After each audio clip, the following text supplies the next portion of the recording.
Good morning students, कैसे हैं आप सभी। आशा करता हूं कि आप स्वस्थ होंगे। आज मैं आप लोगों के बीच YouTube के माध्यम से आप लोगों की विशेष मांग के ऊपर क्लास 10 की whole series 1 by 1 chapter with questions, all the questions RS Agarwal NCERT, ये सारे के सारे क्वेश्चंस मैं कराने के लिए जा रहा हूँ। तो अगर आप चैनल पर नए हैं तो चैनल को सब्सक्राइब करें और अच्छे से पढ़ने के लिए चैनल को लाइक करें, शेयर करें, सब्सक्राइब करें। तो क्लास 10th का जो सबसे पहला चैप्टर है हमारा, जो है रियल नंबर्स का। तो सबसे पहली बात आती है कि रियल नंबर होता क्या है, व्हाट इज रियल नंबर। तो हम देख पा रहे हैं जो रियल नंबर होता है, real numbers can be defined as both rational और इरेशनल। वे नंबर्स जिनको हम या तो वो रेशनल होते हैं या फिर इरेशनल होते हैं, या फिर we can say rational number और irrational numbers both are part of real numbers. एक तरह से कह लिया जाए कि रियल नंबर एक इनका फादर है एंड दो सन है, इनका नाम है एक रेशनल और दूसरा इरेशनल। अब in earlier classes we have studied about the rational numbers और irrational numbers in class 9th we have read. अब यहां से देखिए, जो रियल नंबर की अगर हम बात करें तो रियल नंबर जो होते हैं, रियल नंबर में रेशनल नंबर और इरेशनल नंबर दोनों आ जाते हैं। रेशनल नंबर की अगर हम बात करें तो रेशनल नंबर में कौन कौन से नंबर्स आते हैं हमारे। फर्स्ट नेचुरल नंबर आ जाते हैं, होल नंबर्स आ जाते हैं, ऑड नंबर्स आ जाते हैं, इवन नंबर्स आ जाते हैं, कंपोजिट नंबर्स आ जाते हैं, प्राइम नंबर्स आ जाते हैं एंड को प्राइम नंबर्स आ जाते हैं। वहीं अगर हम बात करें सेकेंड इरेशनल नंबर, सेकेंड जो पार्ट होता है उसका वो इरेशनल नंबर होता है। इरेशनल नंबर्स जो रेशनल नहीं होते वो इरेशनल होते हैं, जो P/Q की फॉर्म में नहीं लिखे जा सकते, है ना। ऐसे नंबर्स को हम इरेशनल नंबर्स का नाम दे देते हैं। अब बात आती है रेशनल नंबर्स की कि what is rational number. Rational number वो नंबर्स होते हैं, those numbers which can be written as P/Q form. ऐसे नंबर्स जिनको हम P/Q की फॉर्म में लिख सकते हैं, जिनको हम P/Q की फॉर्म में लिख सकते हैं। और P/Q की फॉर्म में लिखने के साथ साथ एक कंडीशन होती है हमारे पास कि Q is not be equal to b 0। यह कंडीशन हमारे पास एक होती है कि अगर कोई भी नंबर है जिसको हम P/Q की फॉर्म में लिख रहे हैं, लेकिन वह कंडीशन हमारे पास बनकर आ जाती है कि Q जो होता है वो बराबर नहीं हो सकता किसके, 0 के। दूसरा आ जाता है हमारे पास रेशनल नंबर में कौन कौन से नंबर्स होते हैं, नेचुरल नंबर्स। नेचुरल नंबर की हम बात करते हैं, ऐसे नंबर्स जो 1 से स्टार्ट होते हैं और 1 से स्टार्ट होने के बाद कहां तक जाते हैं, वी डोंट नो। इसी तरह से होल नंबर्स की अगर हम बात करें तो होल नंबर्स जो 0 से स्टार्ट होकर इनफाइनाइट तक जाते हैं, उनको हम होल नंबर्स का नाम दे देते हैं। ऑड नंबर्स ऐसे नंबर्स जो 2 के टेबल में नहीं आते, है ना, जो 2 से डिवाइड नहीं होते, we can say those number will B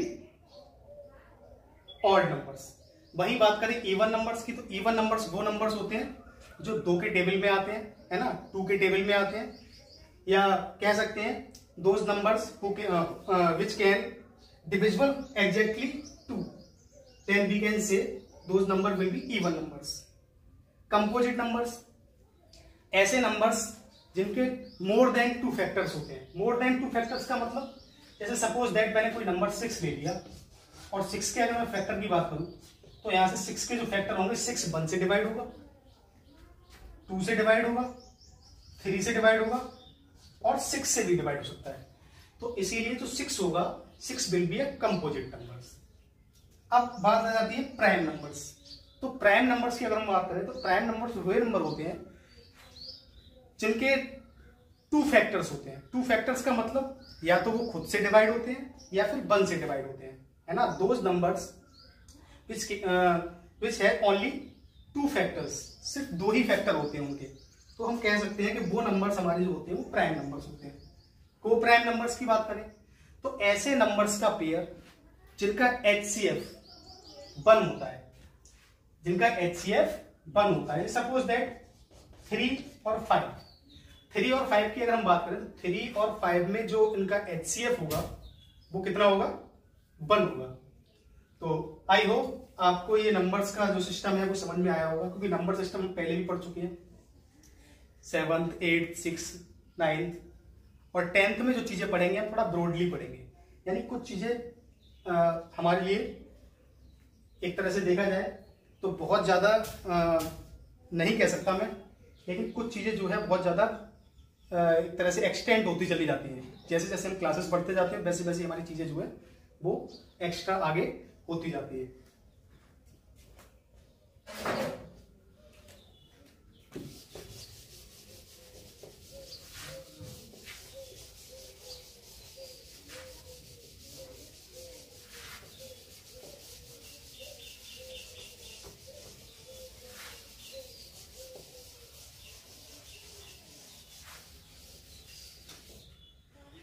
अब आता है कि जो चैप्टर 1 है, चैप्टर 1 जिसको रियल नंबर्स का नाम दे दिया गया।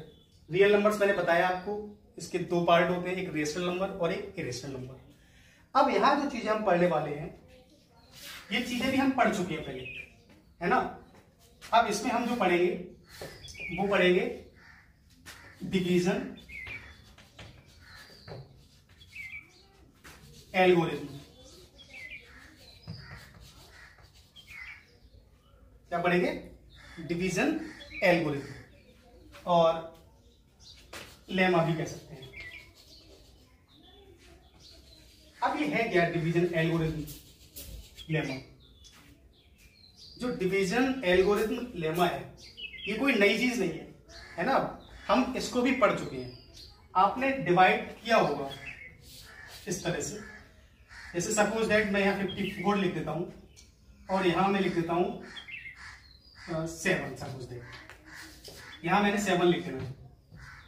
अब यहां से अगर हम बात करें तो डिवाइड में चीजें जो होती थी, हमारे पास जो 7 था, ये 54 जो था, मेरे पास डिवाइड किस तरह से करते थे हम, यानी 7 का हम ऐसा टेबल पढ़ते थे जो 54 से ज्यादा ना हो। तो 7 7 जा 49 होता है। हमारे पास जो रिमाइंडर है वो कितना आ गया, 5 आ गया। यानी कहने का मतलब हमारा ये क्या है, ये हमारा R है। वहीं अगर हम बात करें ये R कहते हैं रिमाइंडर के लिए, ये क्या है हमारा रिमाइंडर। 7 की बात करें तो 7 क्या है, 7 था हमारा क्वोशिएंट। 7 हमारा क्वोशिएंट है। और यहां से 7 की बात करें तो ये क्या है, इसको बोलते हैं हम डिवाइजर। और ये जो 54 है इसको हम बोलते हैं डिविडेंड। डिविडेंड। अब जो चीजें हैं वो हमारे लिए बस थोड़ा सा क्या है, उसका नाम चेंज कर दिया गया है, लेकिन चीजें हमारे लिए वही हैं। अगर हम बात करें, मैं आपसे कहूं कि बेटा बताइए कि ये जो 54 है 7 से मैंने जो डिवाइड किया है ये ठीक है या फिर नहीं है, तो इसको चेक करने के लिए हम क्या करते थे, डिवाइजर इनटू क्वोशिएंट और प्लस में रिमाइंडर, और ये बराबर होता था किसके, डिविडेंड के। ये बराबर होता था हमारा डिविडेंड के। अब डिवाइजर की हम बात करें तो डिवाइजर कितना है, 7। डिवाइजर हमारे पास 7 है। क्वोशिएंट की बात करें तो that is also 7, plus remainder की बात करें तो 5 है। और ये सब किसके बराबर है, 54 के। तो यहां से 49 प्लस 5 बराबर में 54। यहां से 54 और इक्वल टू होगा ये 54 के। इसका मतलब क्या निकला, कंक्लूजन क्या निकला, इसका कंक्लूजन ये निकला कि हमारे पास जो यूक्लिड, इसको हम यूक्लिड डिवीजन एल्गोरिथम बोलते हैं। एक यूक्लिड मैथमेटिशियन हुए हैं जिन्होंने इस एल्गोरिथम को दिया। हम अगर बात करें यहां से यूक्लिड डिवीजन जो लेमा है, वो लेमा आया कहां से, तो यहां से देखिए मैंने जो ये चीजें प्रूव की। अब यहां से मैंने सपोज दैट जो डिविडेंड है मैं डिविडेंड को अगर ए से लिख दूं इस तरह से, तो डिविडेंड को अगर मैं ए से लिख दूं यहां, तो सॉरी डिवाइजर को अगर मैं ए से लिख दूं,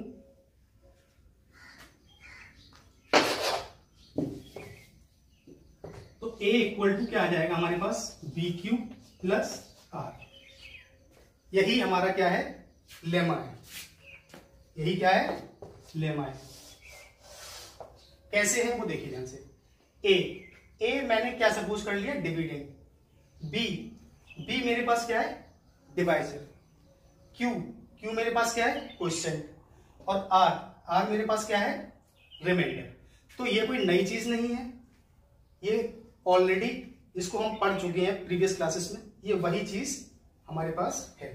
अब यहां से कंडीशन क्या बनती है, कंडीशन की अगर हम बात करें तो एक कंडीशन हमारे पास ये बनती है, जो हमारा आर होगा, जो हमारा आर होगा, आर मतलब आर इन द सेंस बात करें तो आर रिमाइंडर, तो वो आर जो होगा हमारा, रिमाइंडर की बात करें तो रिमाइंडर जो हमेशा होगा या तो वो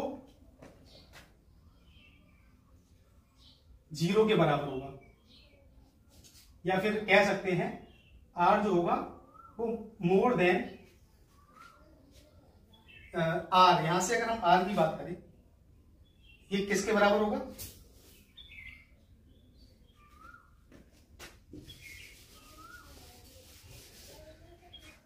ए बराबर b Q plus are. A equal to B Q plus r. मैंने बताया आपको ए क्या है, यहां पर ए जो है वो डिविडेंड है। ए क्या है, डिविडेंड। वहीं अगर मैं बी की बात करूं तो बी मेरे पास क्या होगा, इसको हम बोलेंगे डिवाइजर।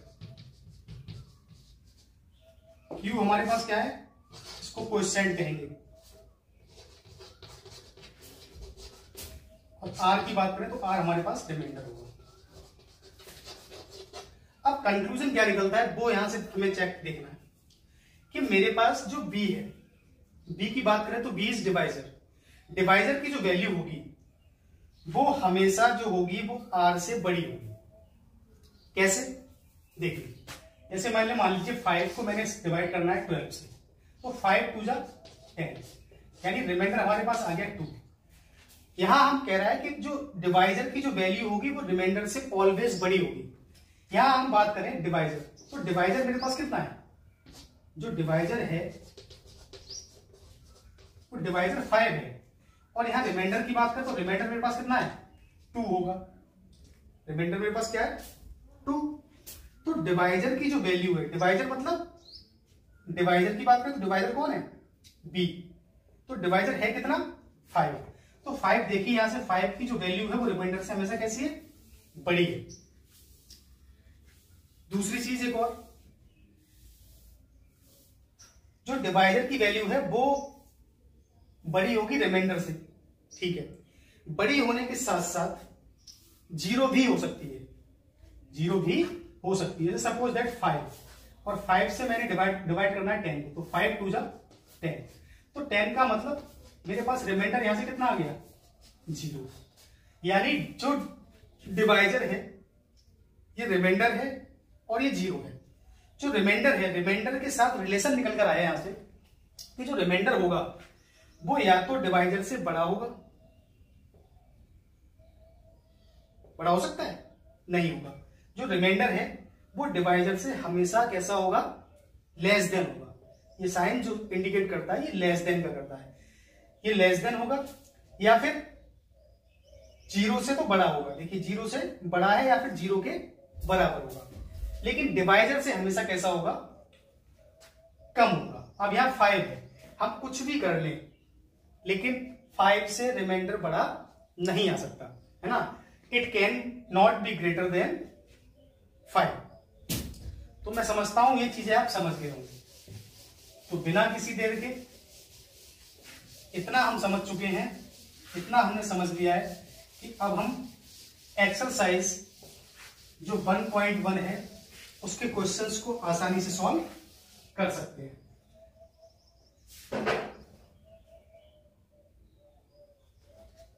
एक्सरसाइज 1.1, एक्सरसाइज 1.1 कहती है कह रहा है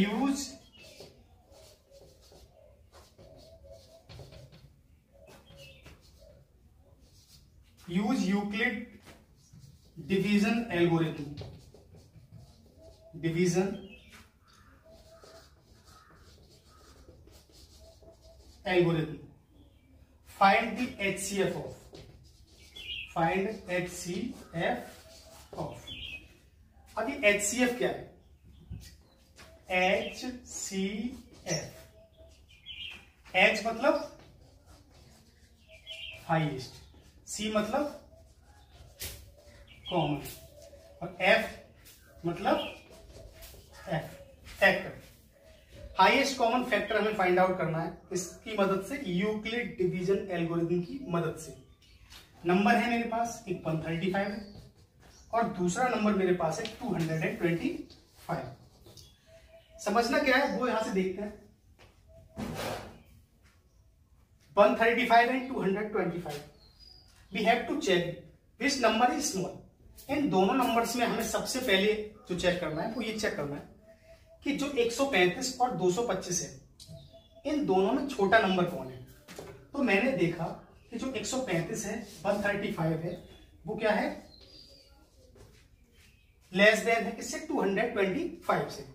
अब 135 को अगर मैं डिवाइड करता हूं तो मेरे पास जो क्वेश्चन जाएगा वो कितने जा? 1 जा, यानी 135 बन जा 135। 5 में से 5 गया तो 0, ये आ गया 90, इस तरह से। अब हमें क्या करना है? 90 से फिर डिवाइड करना है, लेकिन अब हमें जो डिवाइड करना है वो 225 को नहीं करना है, अब हमें जो डिवाइड करना है वो 135 को करना है। तो 90 बन जा 90। अब हमारे पास जो बचा वो कितना? 45। अब 45 से किसको डिवाइड करना है? 90। तो 45 टू जा 90। तो यहां से जस्ट बिफोर जो हमने डिवाइड किया है तो वही हमारा क्या होता है? HCF होता है। HCF कितना आ जाएगा?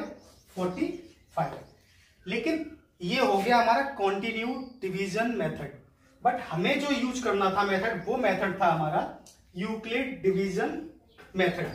अब यूक्लिड डिवीजन मेथड के माध्यम से किस तरह से सॉल्व करेंगे वो देखिए। वी नो दैट, हम जानते हैं, क्या जानते हैं? कि जो 225 है इसको मैं इक्वल में लिखूंगा, क्योंकि यूक्लिड जो डिवीजन एल्गोरिथम है उसका जो फॉर्मेट होता है वो क्या होता है? A is equal to B Q plus r. ये फॉर्मेट तो हम पढ़ चुके हैं पहले। अब यहां से A की अगर हम बात करें तो A की जगह पर मेरे पास है 225 इज इक्वल टू 225। अब 225 की बात करें तो यहां से हमने क्या किया था? 135 से डिवाइड किया था, 135 से कितने जा गया था? 1 जा गया था। रिमाइंडर मेरे पास कितना मौजूद था? रिमाइंडर मेरे पास था कितना? 90। इस तरह से रिमाइंडर मेरे पास कितना बचा था? 90, इस तरह से। अब मैंने किसको डिवाइड करना है? 135 को डिवाइड करना है। अब 135 को डिवाइड करने के लिए मैंने किससे डिवाइड किया था? 90 से। कितने जा गया था? 1 जा। कितना बचा था? 45। अब मैंने किसको डिवाइड करना है? 90 को, और 90 कितने जा? 45 इनटू में कितने जा? 2 जा, प्लस में रिमाइंडर मेरे पास क्या था? 0। कहने का मतलब ये है कि हम डिवाइड तब तक करते हैं जब तक मेरे पास लास्ट में 0 ना आ जाए। तो by Euclid division algorithm we can say जो HCF होगा तो वो HCF मेरे पास लास्ट में किससे डिवाइड हुआ? ये 45 से। Then HCF will be 45। तो मैं समझता हूं कि आपको ये चीजें समझ आ गई होगी। तो ऐसे ही इसमें और क्वेश्चंस हैं, ठीक है? तो आप चाहे तो कर सकते हैं। इसमें बहुत आसान मेथड से हम आसानी से इन क्वेश्चंस को सॉल्व कर सकते हैं।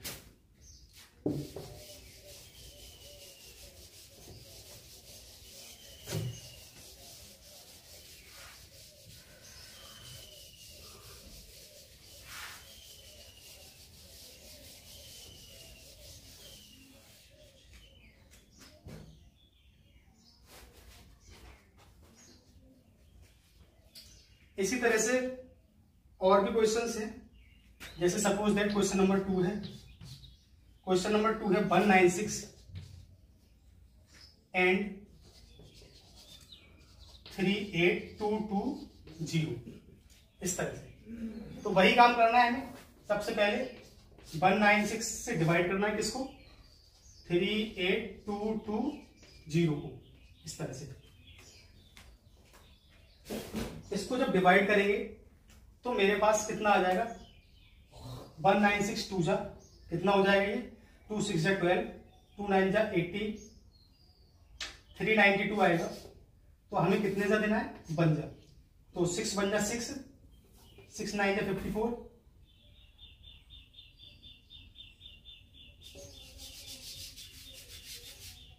196। यहां से 6 बचेगा, यहाँ 8 बचेगा और यहाँ 1 बचेगा। अब आगे कौन है, 2। फिर से डिवाइड करेंगे, कितने जा, अप्रोक्सीमेट 9 जा, नहीं 9 जा जाएगा, 8 जा। तो 8 6 जा 48, कैरी 4,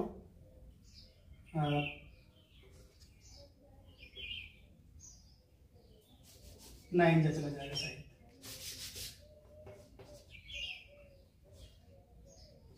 1764। 12 में से 4 जाएगा तो 8, यहाँ 9 और यहाँ कुछ नहीं। अब आगे हमारे पास एक नंबर और था 0। अब अगर हम डिवाइड करें तो लगभग कितने जा, 5 जा। तो 5 जा कितना होता है, 980। यहाँ से इस तरह से। इसका मतलब ये हुआ कि जो मेरा डिवाइड है वो एग्जैक्टली 195 बार चला गया, ठीक है ना। तो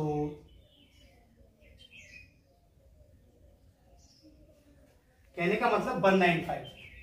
अब यहां से HCF की अगर हम बात करें तो HCF मेरे पास क्या है, HCF जो होगा वो छोटा वाला नंबर ही हो जाएगा, इसको हम कहेंगे 196। तो using division algorithm,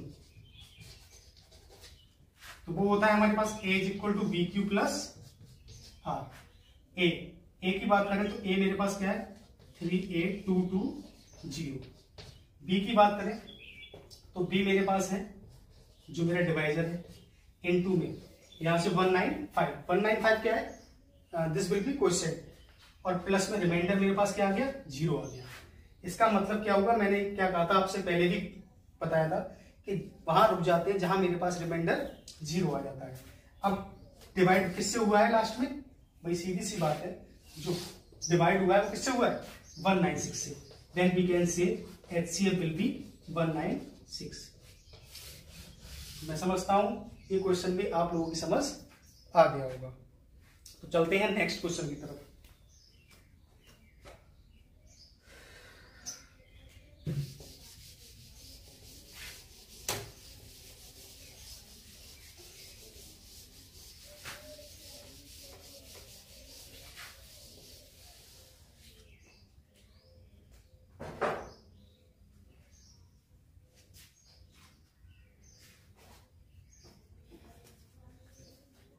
question number 2 है।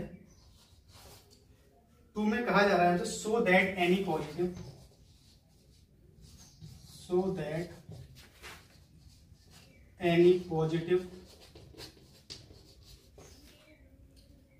ऑड इंटीजर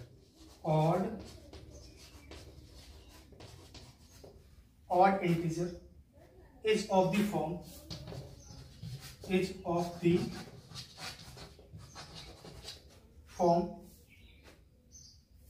6q plus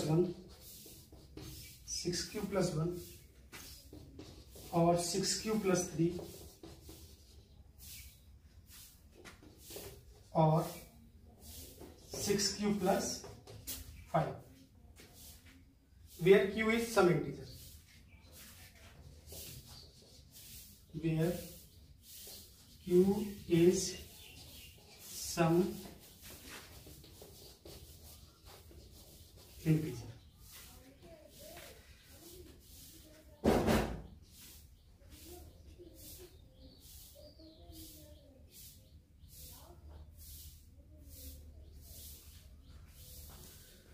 देखिए अब इस क्वेश्चन को पहले इसकी लैंग्वेज को समझते हैं। क्वेश्चन कह क्या रहा है, कह रहा है सो that any positive integer is of the form 6q + 1, 6q + 3 और 6q + 5 where q is some integer. अब मेरे पास जो इंटीजर है वो है 6q + 1, 6q + 1।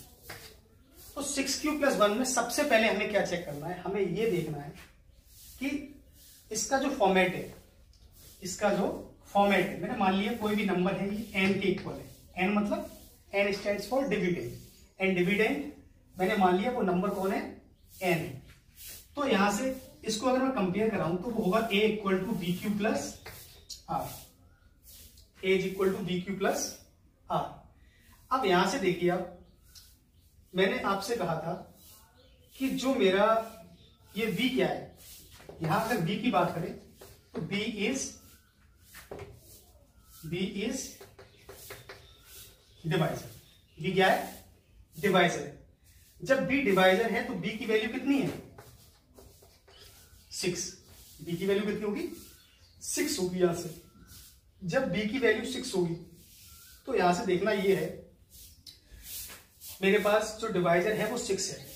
तो रिमाइंडर की अगर हम बात करें तो रिमाइंडर क्या होगा, रिमाइंडर की अगर हम बात करें तो रिमाइंडर जो होगा वो क्या होगा, कम होगा। किससे, 6 से। तो रिमाइंडर किससे कम होगा, 6 से कम होगा, क्योंकि 6 से बड़ा नहीं हो सकता। तो वो कौन कौन से सकते हैं रिमाइंडर, रिमाइंडर मेरे पास 0 हो सकता है, 1 हो सकता है, 2 हो सकता है, 3 हो सकता है, 4 हो सकता है और 5 हो सकता है। इतने केस हमारे पास बन सकते हैं। या तो रिमाइंडर मेरे पास 0 होगा, या मेरे पास रिमाइंडर 1 होगा, या मेरे पास 2 होगा, 3 होगा, या 4 होगा, या फिर 5 होगा। अब हम क्या करते हैं, एक एक करके इन वैल्यूज को यहां से रखते हैं। अब यहां से देखिए n = 6q + 1 था मेरे पास, 6q प्लस यहां से, ठीक है ना, 6q + 1 जो मेरे पास इंटीजर था, और मैंने ये सपोज किया था bq + r। अब यहां से रिमाइंडर की बात करें तो रिमाइंडर मेरे पास 6q + 1 मतलब ये रिमाइंडर की जगह पे मैं पहले 0 रखूंगा तो मेरे पास से आ जाएगा 6q। इसी तरह से दूसरा वाला देखिए 6q प्लस रिमाइंडर की जगह 1 रखूंगा तो ये आ जाएगा 6q + 1। इसी तरह से 6q + 2। अब यहां से 6q + 2, इसी तरह से 6q + 3, इसी तरह से 6q + 4, और इसी तरह से 6q + 5।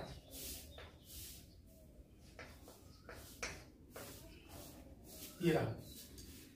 इस तरह से मेरे पास ये सारे के सारे रिमाइंडर्स आ गए।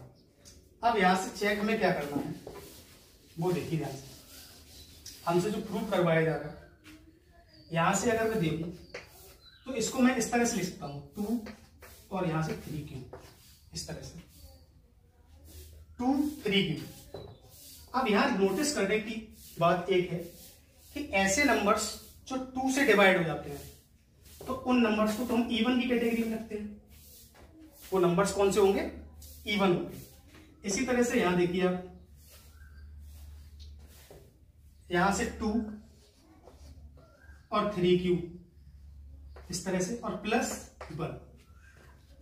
अब ये देखिए यहां से ये जो नंबर है और इसमें +1 कर दिया जा रहा है। मैंने मान लीजिए q की मैं कोई भी वैल्यू रखता हूं, जैसे सपोज दैट मैंने 1 रख दिया, मैंने 1 रखा तो यहां से 6 और +1 7, तो ये जो रिजल्ट देगा तो ये ऑड का रिजल्ट देगा। इसी तरह से यहां से 2 और ये 3q और इसमें कितना जोड़ा जा रहा है, 2 जोड़ा जा रहा है, तो ये भी मेरे पास क्या होगा, इवन होगा। इसी तरह से यहां 2 3q और प्लस में 3, या फिर हम इसको इस तरह से लिख सकते हैं, कोई बात नहीं 3 की करके लिख दीजिए तब भी कोई दिक्कत नहीं है। तो हमारे पास ये वाला जो नंबर होगा ऑड होगा, इसी तरह से ये भी इवन होगा और इस तरह से ये भी ऑड होगा। तो हमने क्या यहां से देखा कि ये जो नंबर्स है मेरे पास, कौन कौन से नंबर्स, इनको हम कह सकते हैं 6q + 1, 6q + 3 and 6q + 5। 3 of the numbers जो हमारे पास गिवन थे 6q + 1, 6q + 3 एंड 6q + 5, यानी ये तीनों के तीनों नंबर्स जो होंगे मेरे पास वो किस तरह के होंगे, इनको हम ऑड नंबर्स कहेंगे। तो वही कह रहा था कि so that any positive odd integer is of the form of 6q + 1, 6q + 3 and 6q + 5।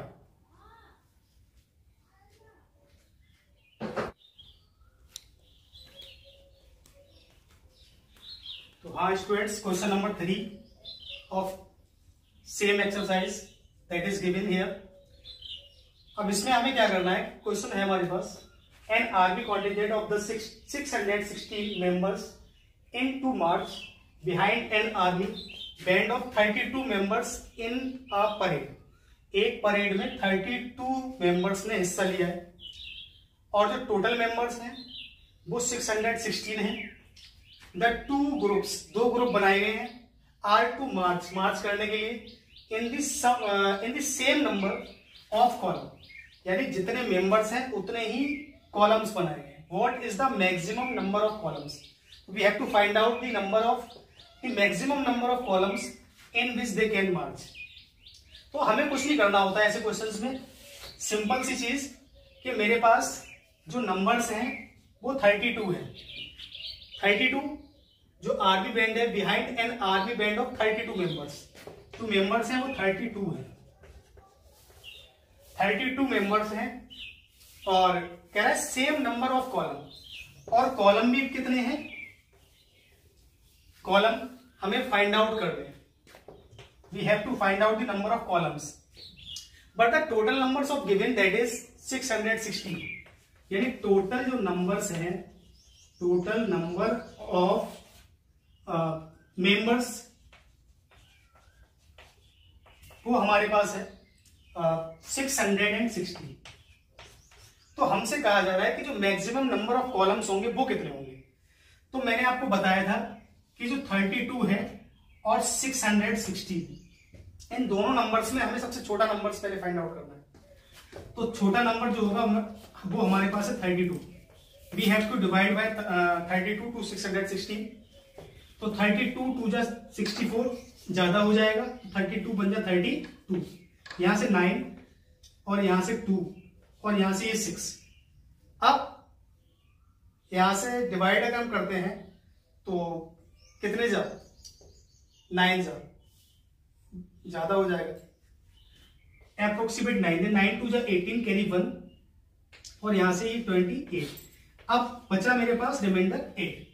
अब इस 8 से हम डिवाइड करेंगे किसको, 32 को, तो 8 4 जा 32। हमसे जो पूछा जा रहा था, हमसे पूछा जा रहा था कि टोटल जो नंबर ऑफ कॉलम्स होंगे, the maximum number of columns, तो maximum number of columns, total numbers of column, जो मैक्सिमम नंबर ऑफ कॉलम्स होंगे वो 8 कॉलम्स होंगे। कितने कॉलम्स होंगे, 8 कॉलम्स। तो ये क्वेश्चन नंबर 3 हमारा यहाँ पर। 4 use Euclid division lemma to show that the square of any positive integer is either of the form of 3m और 3m + 1 for some integer m। अब यहां अब तक जो हमने पढ़ा था वो ऑड नंबर्स पढ़ा था। अब यहां जो चीजें हैं कि अब इसमें कहा जा रहा है कि स्क्वायर जो होगा वो एक 3m और 3m + 1 की फॉर्म में होगा, और जहां m की बात करें तो m जो है वो एक इंटीजर है। अब इंटीजर क्या होते हैं, integer both numbers that can be written as negatively और positively, we can say that those number will be integers. Negative भी होते हैं, पॉजिटिव भी होते हैं, उनको हम इंटीजर्स कहते हैं। तो सबसे पहले हमें कुछ चीजें सपोज कर लेनी है। We have to suppose that let x is a positive number integer, that it is the form of 6 मतलब 3q + 1 and 3q plus 2. Now square that can be written as in the form of 3m plus 1, 3m plus 2. At first we have to suppose that the numbers are given 3q plus 1 and 3q plus 2. At first सबसे पहले हम बात करेंगे 3q की. अगर हम 3q की यहां से बात करें तो सबसे पहले यूज करेंगे यूक्लिड डिवीजन लेमा. वो होता है हमारे पास a is equal to B Q plus r. यहां अगर हम रिमाइंडर की बात करें तो रिमाइंडर मेरे पास जो होगा, रिमाइंडर की अगर बात की जाए तो रिमाइंडर होगा यहां से 3q. जो हमारे पास डिवाइजर है, डिवाइजर की वैल्यू 3 है और रिमाइंडर हमेशा जो होता है वो डिवाइजर से कम होता है. तो रिमाइंडर की जो वैल्यू हो सकती है वो 0 हो सकती है, 1 हो सकती है और 2 हो सकती है. There will be 3 values of reminder. The first is 0, second is 1 and third is 2. तो we have to put all the values of reminder. At first we have to put 0 in place of reminder. तो यहां से जो number की बात करें तो number मेरे पास होगा 3q और इस तरह से 3q होगा ये और 3q का हम करेंगे स्क्वायर, क्योंकि हमसे कहा जा रहा है कि जो स्क्वायर होगा तो स्क्वायर की बात करें तो स्क्वायर मेरे पास हो जाएगा ये 9 और q स्क्वायर, 9q स्क्वायर. ये मेरे पास रिमाइंडर हो गया. अब यहां से जो हमें चेक करना है वो क्या है, हमसे कहा जा रहा है कि जो नंबर होगा वो मेरे पास 3m की फॉर्म में होगा. तो हम इसको कुछ स्टाइल में लिखेंगे 3 इंटू 3q स्क्वायर, इस तरह से. अब यहां से 3q स्क्वायर मैं यहां से कोई भी वैल्यू पुट करता हूं, क्योंकि suppose that we have to put the value of q that is 1. तो यहां से कोई ना कोई मुझे इंटीजर जरूर मिलेगा और वो इंटीजर कौन है, m है. तो it will be the form of 3m.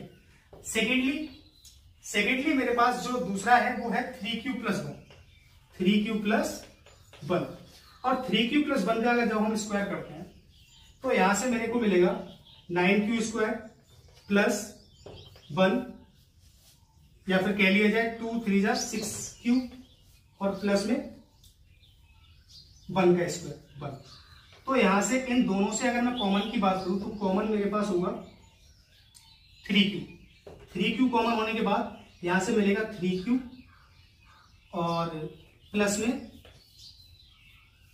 2 और प्लस में 1.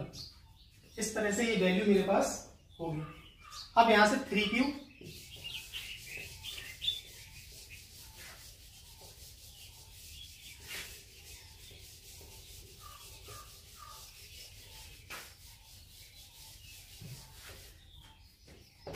मैंने ऐसी रखा. यहां से अगर मैं कोई भी वैल्यू पुट करता हूं q की तो ये भी मुझे एक इंटीजर ही मिलेगा.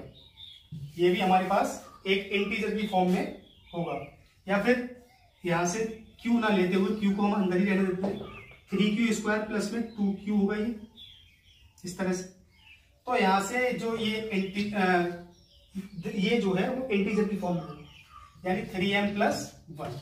तो मैंने फर्स्ट प्रूव किया जो मेरे पास 3m आ रहा था और सेकेंड मेरे पास ये जो है ये पहला 3m की फॉर्म हो गई, ये दूसरा 3m प्लस 1 की फॉर्म हो गई.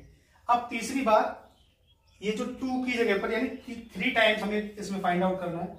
तो यहां से अब जो मेरे पास नेक्स्ट वाला जो नंबर होगा वो होगा 3q और प्लस 2 और 2 का स्क्वायर. इसका स्क्वायर जब हम करेंगे तो मेरे पास मिलेगा 9q स्क्वायर प्लस में 2 3 6, यहां से मिलेगा 2 3 6 और 6 2 12 और 12q प्लस में 2 2 4. अब हम क्या करेंगे, यहां से मैं इसको इस तरह से लिख देता हूं. ये जो 4 था मेरे पास 2 2 4. अब यहां से कॉमन की बात करें तो इन दोनों से जो कॉमन होगा वो हम 3 कॉमन ले सकते हैं और 3 जब कॉमन लेंगे तो यहां से मिलेगा 3q स्क्वायर और प्लस में 4q और इसको हम 4 को ले सकते हैं इस तरह से, 3 और प्लस में यहां से 1 और प्लस में 2, इस तरह से। अब यहां से 3 3 जा 9 स्क्वायर, 3 4 जा 12 और प्लस में 3 1 जा 3 और प्लस में इस तरह से। तो यहां से 3m + 1 और ये 2 की फॉर्म में आ जाएगा। अब यहां से कोई भी वैल्यू मैं पुट करता हूं तो यहां से 3, ये m और ये प्लस में 2। तो यहां से जो कंक्लूजन निकला वो कंक्लूजन ये था कि मेरे पास 3 जो इंटीजर होंगे, यानी 3 जो इंटीजर होंगे, पहला 3m, दूसरा 3m + 1 की फॉर्म में होगा और तीसरा मेरे पास 3m + 2 की फॉर्म में होगा। इस तरह से ये क्वेश्चन नंबर। तो students, this is the last question of this exercise.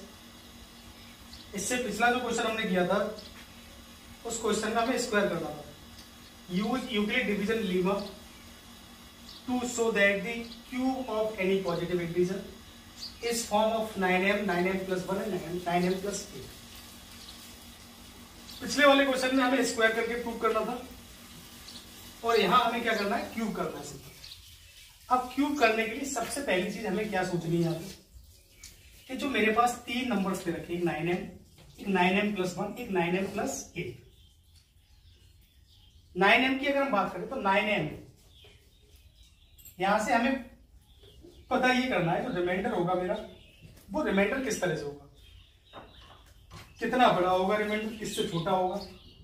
तो सिंपल हम क्या करेंगे, इसमें जो 9m है, इस 9m को हम लिख सकते हैं इस तरह से, 3m और इनटू में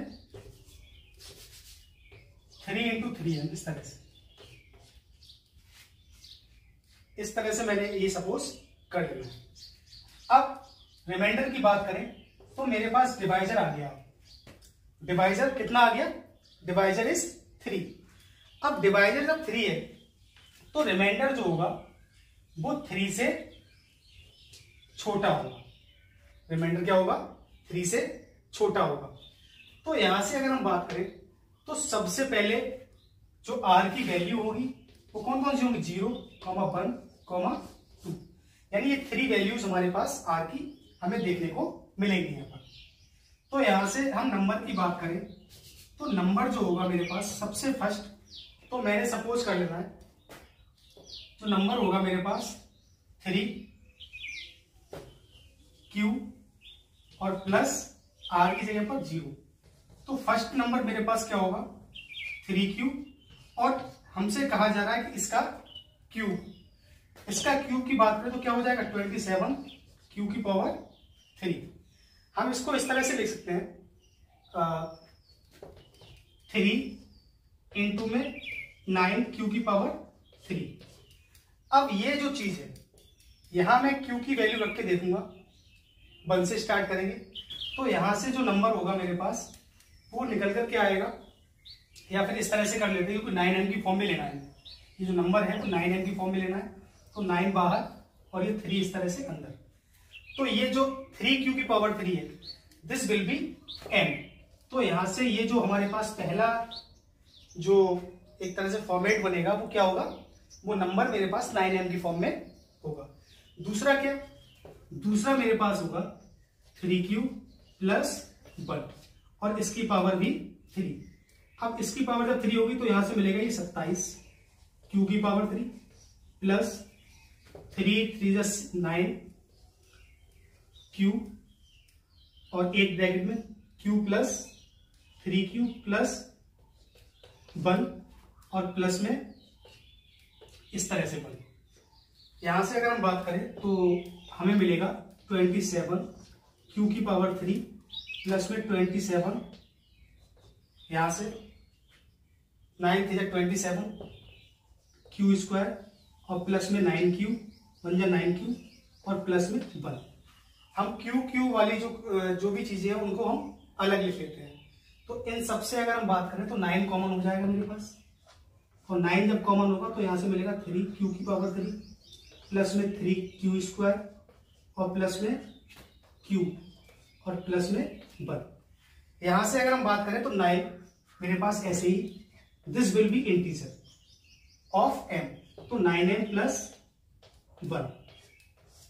तो यहां से दो कंडीशन मेरे पास निकल कर आई कि या तो वो 9m की फॉर्म में होगा, या फिर 9m प्लस 1 की फॉर्म में होगा, या फिर 9m प्लस 8 की फॉर्म में होगा। We have to cube again by the putting of value of 2, then 3 plus 2। और जब हम इसका भी क्यूब करेंगे तो हमारे पास क्या मिलेगा, तो हमारे पास मिलेगा 9 और यहां पर कुछ इंटीजर आएगा मेरे पास, जिसको हम m सपोज करेंगे, और प्लस में मेरे पास 8 मिलेगा। तो यहां से 9m प्लस 8 की फॉर्म में वो भी हमारे पास मिलेगा, है ना। यू कैन ट्राई, ये आपका होमवर्क समझ लीजिए, या फिर और भी कुछ। यहां हम जब ट्राई करेंगे तो यहां से m की जगह पर एक फॉर्म हमें जनरेट होगी, है ना, जो q की फॉर्म में होगी। तो we have to replace by m in that term. तो यहां से जो फॉर्मेट बनेगा हमारे पास वो 9m प्लस 8 की फॉर्म में होगा। तो स्टूडेंट्स, आज हमने एक्सरसाइज 1.1 के सारे क्वेश्चंस इस एक वीडियो में कवर किए। आई होप आपको सारे क्वेश्चन समझ आए होंगे, और अगर क्वेश्चन समझ आए तो बहुत सारे एग्जांपल्स हैं हमारे पास सॉल्व करने के लिए, है ना, यू कैन डू। और कोई भी क्वेरी हो तो you can comment me and ask me.